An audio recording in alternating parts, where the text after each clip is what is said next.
Hi guys, and welcome to a very special episode of ThinkerThemer. I'm Amy and this is my wonderful fiance Maggie, and together we look at games from those two different perspectives of mechanics and theme, which is what we each individually love.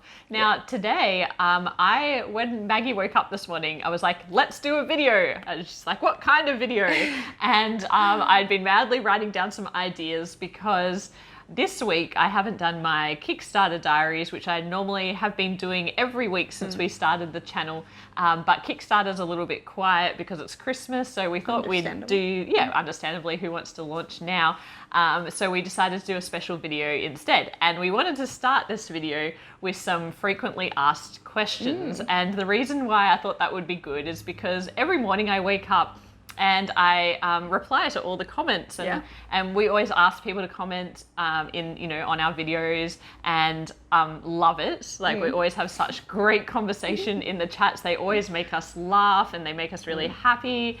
But Maggie often doesn't see the majority of them unless I read some of them out to her, which I do usually. Amy is the mastermind behind all the comments replying. The mastermind. Well, on YouTube. I enjoy it. I enjoy chatting to everybody. And so, but what Maggie doesn't see is probably how often we get asked some really common questions. So I thought today we could do a little video where I put out there some questions and see what Maggie has to say, and also give my opinion on them too for the record. Okay. So the first question, and one that was recently asked, but I'm a little bit nervous. What's the question? There's nothing too scary here. But one thing that I do get asked in the comment section a lot is how many times we actually play a game before we review it. Yeah. Well, we actually made a big sort of decision of, in order to be fair to a game, you can't just really play it once and then be like, oh, that's, let's review it. So we actually play games, we try to aim for at least 6 times. Most times, I'll usually, if I'm reviewing something solo, I will have played it at least 3 to 4 times. But sometimes if we're really pressed for time and it's something that... I don't think we often play it 6 times multiplayer, or combined, because I think we probably play 3 to 4 times... No, 4 to 5 times multiplayer. Minimum is usually 4. Yeah.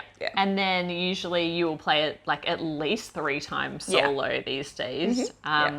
So we play it a lot, but I think that there's a little bit more to that. I guess it depends as well as how many, on how many different strategies there are in a game. Because if there are many avenues to explore and be played, we don't like to review a game without having tried a very specific strategy.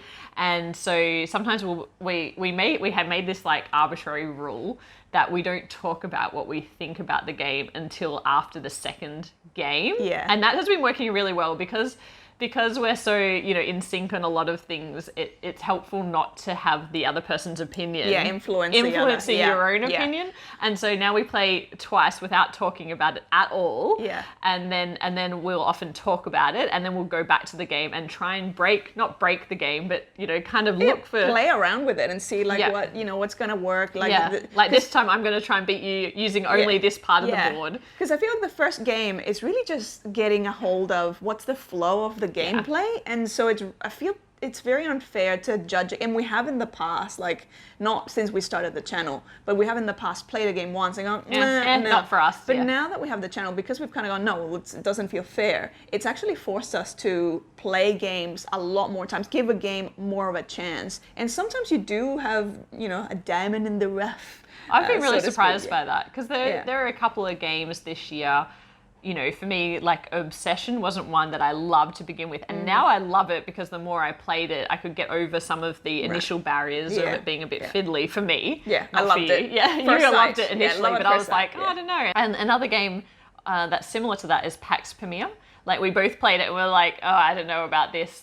We can't strategize. It's very tactical. And then the more and more we played it, we're like, I see what the strategy is here. And so I feel like in doing our reviews, we're more open-minded about games, and we give it more of a chance to try and see what the designer was doing. And so, we play a game a lot these days before we do a review, which is why, we don't do a lot of reviews. We probably do one a week, and I know that, people want to see more from us, but we do like to take the time to play it throughout the week and kind of mess with it a little bit. Time is a real issue. Time is a real issue for us. I wish I had more time to just do this. Now, I guess relatedly, another question that we always get asked is, do we get paid? And the answer is no. Not at all. No, and this is, as everyone knows, this is a pretty expensive hobby. I think the average age in this hobby is like mid-30s because you actually need to have some income before you can really get into board when games. you actually start having like regular income, when you have any kind of money for disposable like luxury items, really. And I guess we kind of, we've only started this channel a few months ago, and we kind of went through that journey of like we've been offered money for reviews, and we've also been obviously offered games as well for review. And it's not something we like to do. On one hand, it's like really expensive, and I think the thing that we get asked a lot is like, can we do this game or can we review that game? Yeah. And if it's not something we weren't initially interested in, it's like a lot of money for us to buy all these kind of peripheral games to do a full review, and obviously more time and stuff. And so, I mean, we don't get paid. No. It's a very delicate balance between being authentic in our opinions as well. We always, I think a big part of our channel is the authenticity, because we did this because we wanted to be very out there in terms of being a gay couple, and also being authentic in our opinions. And often we differ in our opinions, as you would know by now, but to always be true to that. And I think that is something that people value about our channel, but at the same time, it means that we're not taking payment when we could.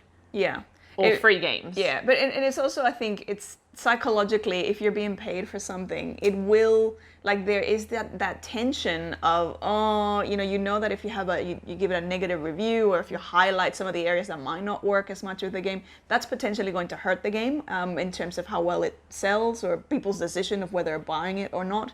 So there's more of a tension there, whereas if you're not being paid for it... if it's coming out of your own pocket, you have more freedom, I guess, to talk about the things that you don't like as much about the game.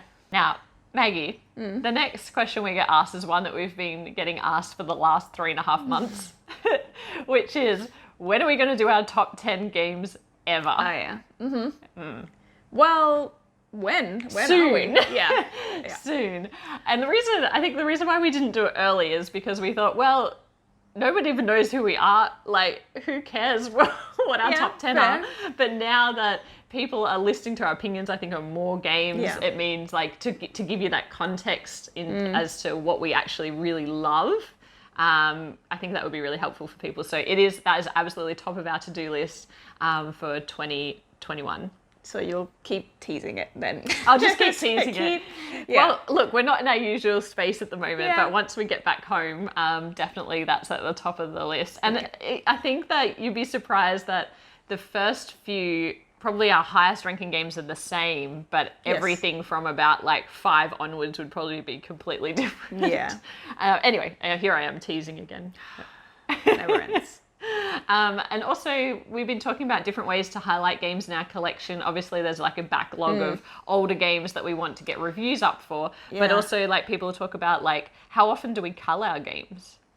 Not often enough. Like, we really need to cull them more. But that is something that we've been, like, seriously considering now. Because you do get to a point where you start running out of space. And also, it is a very expensive hobby, as we all know. So it is good to...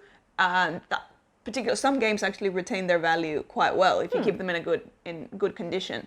So it does make financial sense to, if you're not playing something, move it along, sell it secondhand. You recover some of the cash, means that you can buy something else, and then someone else can actually be using enjoying that game. it. Yeah, that's right. Yeah. And so we do try and clear out our collection. I mean, I've often wondered, is that something that people are interested in? Do you want to know? Culling. Like a culling video. Do you want to know when we get rid of something and why we decided to get rid of it? As Maggie said, we don't cull enough because we have disparate tastes. Often what happens is I'll be like, I want to get rid of this game. Maggie's like, no, we can't get rid of that game. And so we have like this ongoing thing, likewise the other way around. So it is a bit tougher. I feel like particularly now, because we're playing often, like a lot more frequently, we're getting more games, and like the Kickstarter addiction has just kind of gone through the roof. Out of control. It's officially out of control. We need help. I mean, now I have a perfect excuse. That's why we started. Now it's got a purpose. So I think now, actually more than ever, it's actually become really apparent that we just physically don't have the space, and it does make financial sense to get something, send something away. Try it. Absolutely. Yeah. Well, I'll get onto that in 2021 as well. On the to-do list. Yeah. New Year's, it's a new resolution. For you. Um, Good handballing. Yes. Another question that we get asked, and this is a bit more of a personal one. I laughed so much at a comment about like, why are we not married yet? And now that we have a YouTube channel, why aren't we locking this down? Why haven't I locked this down yet? It's a fair question. It is a fair question. And look, for those of you who don't know, we were meant to get married this year. Great year. After being together for 9 years, coming up to 10 years, we decided the 1 year that would be a great time to get married. It was the single-handedly the worst year. Would be 2020. Yeah. And we were also going to get married in California. Obviously, travel, bans, and everything going on in the world. Everything got cancelled, and so we've kind of put that on the back burner. We've been together so long; we're pretty much like a married couple anyway. So it was really just a formality with a few close friends and family, and so now we'll just get married some other time. Yeah. But yeah, I mean, it was sad that it got cancelled, but it was also, like, in the big scheme of things, not that important. Yeah. The next is kind of 3 questions in one, but something else that comes up a lot in the YouTube comments, actually 3 things. Playthroughs? Yes. Yes, like, why aren't we doing playthroughs? Smaller box reviews is something that gets mentioned, but also something we talk about a lot. Yeah. And there's a lot of thought put into it and behind the scenes. Streaming. Let's start with streaming. That's the easy one. Streaming is terrifying. So for a range of reasons. Part of it is we don't seem to have good, stable internet no matter what we do. So that is my biggest anxiety is like, if anything can go wrong during a stream at the best of times, when you know you don't have stable internet, that is just like new layers and levels of stress that I just choose not to bring into my life. That's fair enough. And so also, that's why we tend to like join other streamers, because then it's like, okay, well, we know that it's going to be stable enough. Like they are professional exactly. about it. Yeah, and like, got the whole they've got the whole setup, and you do need different equipment for streaming, and all of our equipment and we've put a lot of investment into our video equipment, but it's not fit for purpose in terms of streaming. And like, we just love watching other people's streams and being involved in the live chat and that type of thing. So it's like it's kind of like leave it to the experts. We'll enjoy their content and we'll just continue making our videos. And it's a lot of work for Maggie with the editing, which is probably why, with both having full-time day jobs makes this a little bit difficult, but at least then you can do it around other things, and like it's harder to schedule in live streams, particularly for time difference as well. So to streaming. Streaming is unlikely. I mean, like we'll join other streamers here and there as a guest. As a guest, that's fine. Unlikely that we'll do anything. Not very often. In the short to medium term. And then so playthroughs and small box. I think these are look, playthroughs is something that I'm really like.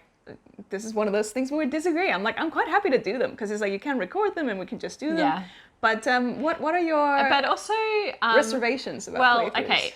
I'm going to answer this question in a roundabout way because something that you don't know about Maggie that I'll enlighten you about is that Maggie takes on way too much all of the time, particularly in relation to hobbies. She's very guilty. She's currently studying 2 diplomas at the same time. Yes. She gets very involved in something, just like likes to be immersed in something. Obsessed with things. But then you kind of like go too far in, and she already is very busy with making our reviews, look beautiful and full-time work. And full-time work. And so I just think playthroughs is another thing that's going to be really difficult to fit in around other things. Well, I feel like it'll be quicker. Because you can actually just record the whole thing and you don't need to like worry about B-roll. Again, Maggie always underestimates everything in terms of the amount of work. So I'm just trying to protect you with that one. Sure. But I think it's related to the small box reviews because on our channel, we tend to focus on really heavy Euros, but that doesn't mean that we don't play small box games. It doesn't mean that we don't play a quick 2-player game of something. And we haven't really spoken about those on our channel yet. And part of that is because the way that we dissect a game is about mechanics and theme. And to be fair, most smaller box games tend to emphasize mechanics one mechanic. Mechanics over theme, and they're often like quite short that you can't really build that immersive story like what you love. And even though you do entertain small box games, I don't think you love them. They're not my favorite. No, so it's like I'll play them kind of like to pass the time or as a filler, quite literally to fill in a gap in between. But it's not like the thing that I look forward to. Whereas I probably like them a little bit more. And I teach them a lot, like to my work colleagues and things like that. So we are thinking about a different format. We'll be thinking about that in 2021, just like how we do that, and maybe it's outside of the core YouTube channel and what we do about that. This to-do list for 2021 is getting bigger and bigger by the moment. The longer this video goes, the more that list grows. Anyway, that's all for the FAQs, but if you have any other questions for us or you like enjoyed our answers to these, please let us know in the comments, and we'll try and answer those, and maybe we'll do this again. Who knows? Yeah. So the next thing that I want to get onto is our top 5 games of 2020. And we're only doing the top 5 because we've got 5 each, first of all. The second thing is that we haven't played a lot of 2020 releases. Like, we've played a fair number, but we haven't played all of them. So of course there'll be more games that come into it. I mean, we haven't played Lost Ruins. We haven't played Tuantan Suyu, which we're really looking forward to. We ordered them. We just haven't. They haven't arrived yet. Yeah. And Cloud Age is another one that I'm really looking forward to, and Hallertau by Uwe Rosenberg. We're hotly anticipating that one, but even though it's the 2020 release, it hasn't really dropped yet. So makes it tricky. All the disclaimers aside, let's get straight into this. Our top 5 of 2020. Number 5. Oh, number 5. The number 5 for me is Calico. Actually, number 5. Yeah, well, that's because there's lots of other stuff in there. I think I think it's a great game. I feel like it was the surprise of 2020 because it's a small box. It's very easy to learn, very easy to teach. It's very simple in terms of what you're trying to achieve, but oh my goodness, does it make your brain hurt in the best possible way. And just now, since we've been at your family's house, at your mom's house, it's gotten so much playtime. It has, so much table time. My mum everyone loves it. Obsessed with it. She's like, let's play the cat game. Let's play the cat game. I was like, there's other games that I wanted to teach you, but no, it's the cat game. Yeah. So for that reason, it's my number 5. What's yours? I might talk about that later, but we'll see. Well, spoilers. My number 5 is Honey Buzz. And I mean, okay, if you haven't seen our review of that game, Honey Buzz was probably like a little surprise package that was kind of like disguised in the theme as a midweight game, but again, actually quite thinky and enjoyable. But for me, part of the reason why it's on my list is because you're always backing things on Kickstarter and you're wondering, like, when they turn up, are they going to be that great? You're kind of never guaranteed. Components. Hey, I'm getting there. Sorry. I'm getting there. Don't interrupt me. Sorry. But yeah, that's exactly what I was going to say. Is that you never nothing is guaranteed. And when that turned up, I was just so excited. And I think actually Australia was one of the earlier delivery points when it was delivered, which is always a plus because sometimes we're just waiting and seeing it being unboxed everywhere else in the world. We're like, why? So it was surprised with the components. It's just a beautiful design. So well thought out. And even though there's a little low in player interaction for me, I absolutely 100% appreciate that game and would be happy to play it anytime. So that is my number 5, Honey Buzz. Nice. Number 4. My number 4 is Cafe. So this is again, I still don't know what that mechanic is called, where it's a very simple, very small box game where you're laying out cards with different items on them, and so you're kind of overlapping things, and you're essentially getting your beans from bean through to the whole drying and roasting process to the final cup of coffee that gets delivered, or the coffee that gets delivered to the coffee shops. And I absolutely even though it's like a simple game, you can play it solo, you can play it multiplayer. Even when you play multiplayer, it's a bit of a multiplayer solitaire. It's so solitaire. Which I don't mind. I just loved it so much. I don't know why. every time I would finish, be like, again. So yeah, that's for that reason, it's my number 4. My number 4 is Nidavellir. I think I pronounced it wrong before, which is Nidavellir. I think someone corrected me in the comments, Nidavellir.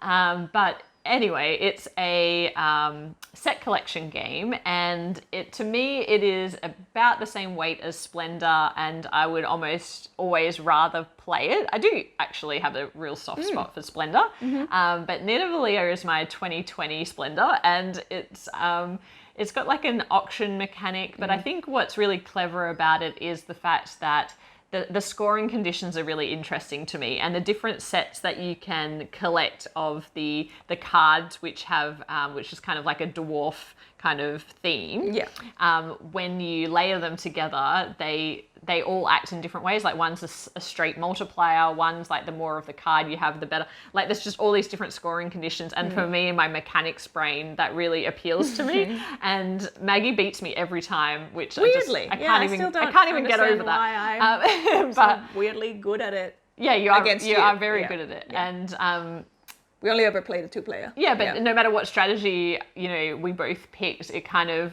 was a really tight competition, and I really liked that. And the expansion also came out this year, but we've ordered that and it hasn't arrived yet. But that is a game that I really enjoy. So that's Nidavellir. Number 3. Right. Number 3. Well, my number 3 is actually Honey Buzz, which we've already talked about. Beautiful components, great gameplay.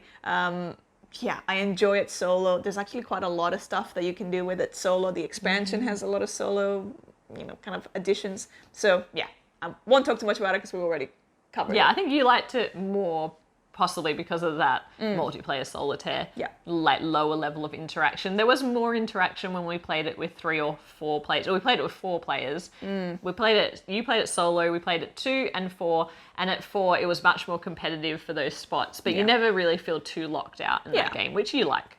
Yeah. Now, my number 3 is actually a bit of a surprise to me, and it won't feature on Maggie's list, I know that already. What is it? And it's Bonfire.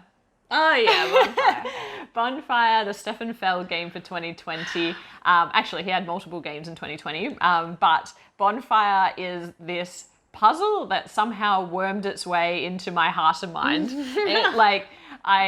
At first I was like, oh yeah, maybe. And then the more I played it, the more I was like, I really enjoy the race elements of it. It's like there are a lot of public objectives. There are a lot of, the game ends kind of as quickly as you want it to, like the player's guide, how quickly it ends. And so for you and I, who are very competitive, it can end quite quickly. And just the building of the puzzle, the moving the pieces from left to right and right to left, like, it's just so pleasing to me. And I know a lot of people didn't like the theme. The theme didn't look, I feel like I have a very intimate relationship with it because of all the places that I went with that theme. You tried really hard. And all the reaching that I did. So I feel like I quite literally went to the ends of the earth and back with that theme journey. But I actually I genuinely really enjoyed the puzzle. So I don't dislike the game at all. I just like the theme, even though it didn't come through for you. I like the theme because it wasn't like space fantasy or like it wasn't too extreme. It was kind of like interesting to me and the idea of the bonfires and that kind of thing. It really appealed to me. It's beautiful on the table as well. And I'm looking forward to playing it 3 or 4 players because we haven't yet. Yeah. Number 2. Number 2 for me is Tekenyu. It's also my number 2. Oh, there you go. Obelisk of the Sun. This is something that now we've had a chance to play 2-player and 4-player. So I feel like it's, every time I play it, I really enjoy it. Even though I still can't, sometimes I feel like I can't quite figure out how to win. I don't know if I've ever won in playing in the history of the game. In the history of all our plays of it. But I find that I still, I always look forward to trying something new. It's and I always feel like, okay, I'm going to try this strategy. And then halfway through, no, I'm going to try this something. So there's a lot to sink your teeth into. At least that's my experience. And it's also a game that people could probably predict would be our thing because we love Teotihuacan and other kind of point salad-y, big dry multiple euros. Ways to get there. Yeah, definitly. So it was my number 2 as well. Interestingly, so we have this usual gamer group who are 2 guys who we absolutely adore. They're a couple of our best friends, and they love a heavy Euro as well, but they're always introduced to games by us, and we introduced them to Tekenyu at the point where we could finally see people again at the end of a very long year in lockdown. They wanted to play Tekenyu. We played it with them, and we've actually lent it to them over Christmas. And they keep sending us a photo of the scoreboard. The table showing like every time they final play and who won, and they are obsessed with it. And that makes me so happy as well, because they are our gaming group, and it just is going to get a lot of play. So that's our number 2. Yeah, nice. And now, number 1. Number 1. Well, my number 1 is kind of a cheating. Because it's really an expansion to a game that I hadn't played until this year. To be fair, because we hadn't actually been able to get a copy until this year. But there is a 2020 expansion, and that game is a game that I'm obsessed with, and that is Obsession, the upstairs downstairs expansion. You're just referring to the expansion so you can get Obsession on the 2020 list. That is exactly right. Because this was something that it's a game that I discovered in 2020, and technically the expansion is this year, and we wouldn't play it without the expansion. Like, breaking I think, the rules. Not that it's a bad game as the base, but I love... Yeah, the expansion is great. Yeah, I love everything that the expansion brings to it, and it just feels like that's my new base. So I absolutely love this game. We did a review about it. It's just like everything about it, like it's just thematic integration perfection. It's like if I ever dreamt of creating a game that had like all of that, like make you feel like you're living that world, like that just nailed it. I'm really interested. I spoke earlier in this video about us doing our top 10 ever games. I'm really interested to see if that gets in and where it would sit in your new list. I guess, just continuing the trend of the tease. You'll have to stay tuned to find it. I hate it when people do that. Don't go anywhere. But we're doing it, so there you go. Teaching me patience and compassion for other people that do that, so I don't judge them so harshly. Because there's reasons why it happens. My number 1 is Calico. I mean, everyone probably saw that coming. It's the number 1. I did love it. And I called it pretty early on this year that I knew it was just going to be something that, like, just after the first game, I was like, yes. And this is a game that has almost 0 player interaction, but it's such a challenging puzzle. And it's challenging, like, I quite like Sudoku. And I kind of compare it to that in the overlapping of objectives. So the part where they overlap, to me, that is just, I want to get all 6 objectives done. So the color and pattern across all 3 objectives. And for me, it's like actually that competitiveness with myself and with the game that I really adore. Because that's the other thing, like you can make it as tough on yourself as you want and kind of let yourself off the hook at any point throughout the game where you just give up on all your hopes and dreams from ever coming true. Having said that, like you said, like it doesn't really have a lot of player interaction. Every time we've played it, inevitably, especially towards the end of the game where things are getting really like nail-biting. Take the tile. Like, someone will take the tile that you've been waiting the entire game for. Yeah. And that's happened every single time that we've played here at your mom's. And tensions have been somewhat high, I'm gonna say. So I mean, my mum is deeply competitive in general, really but about Calico, which you would not expect, she's also deeply competitive about Calico. But she also genuinely loves it so much that she wants to play it, she wants to win it, and she wants to. But I mean, that's why I'm a competitive game player. I think my mum would play chess with me and would never let me win, never. So I just had to get better, and anyway. So that's our top 5 of 2020. That may change, but for now, those were some of our favorite games that we played this year, and since we've been doing content creation. Yes. And now, speaking of content creation, the way I was thinking we could wrap up this video is just to talk about some of the best moments that we've had since we started this channel 3.5 months ago. Well, there you go. It keeps going. It's the video that keeps going. The video that keeps never on ends. giving. Yeah. We might edit this out. We'll see how we go. And by we, I mean you. Yeah. So, what do you want to talk about? Well, what's your favorite things? So what has been your favorite part about putting yourself online? I think there's been a lot of things that surprised me. I genuinely thought we would do 2 videos and then you'd get over it. Be like, nah, I'm done. This is a lot of work. Because I'm like, it's a lot of work to put videos together. It's a lot of work to edit them. It's a lot of work. It takes a lot of hours.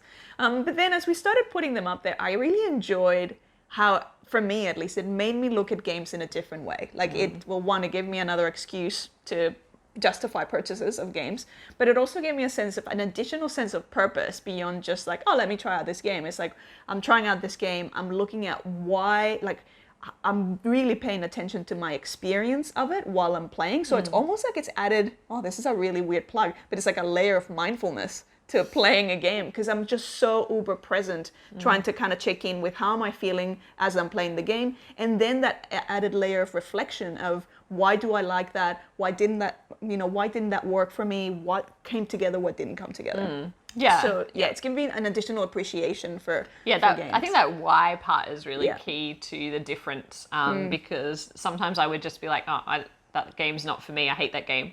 And then never thinking about it again. But actually, if you're not enjoying something, it's really hard to pinpoint why you don't enjoy a game. That is we could talk forever about why we love a game. That comes quite naturally, but like when you're thinking about, well, what is it? Like how would I love it? Or what would need to be different about it for me to love it? And that's been really challenging, I think, but also really incredibly rewarding in understanding like designers and the process they go through into the process, and other gamers and other gamers like this person loves this game, why don't I love it? Oh, because they're like more into this style. So that's been really fun. I agree. The other thing that I would say is now I've really been able to appreciate how much you really can't tell how much you're going to enjoy a game just by looking at a playthrough or just knowing roughly what the mechanics of it are going to be, or even reading through the rule book. Like after playing a lot of very intentionally focused on games and going, well, we like these mechanics and we like this the theme or whatever, it's not until you have your first playthrough that the game flow will come together.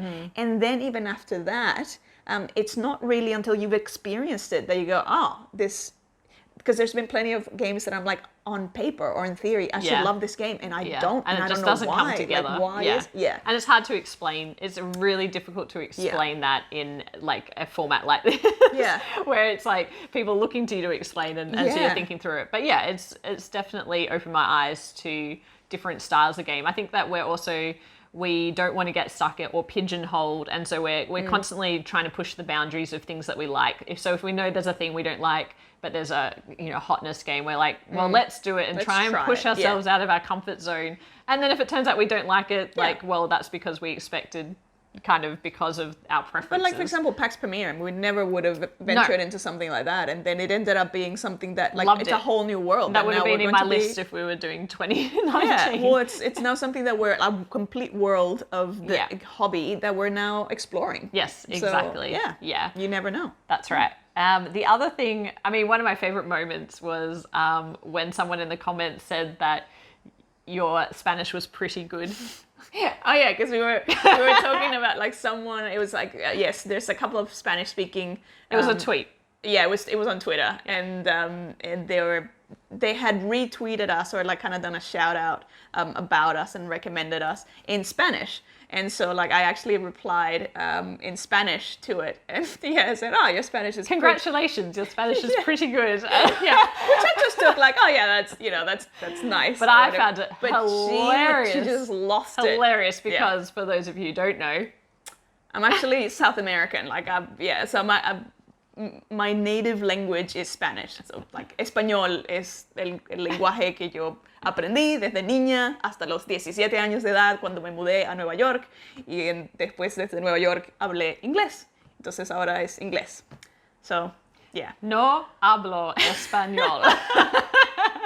I have tried teaching Amy. Oh my Turns God. out I'm a very good teacher in a lot of different areas, but I cannot teach Spanish.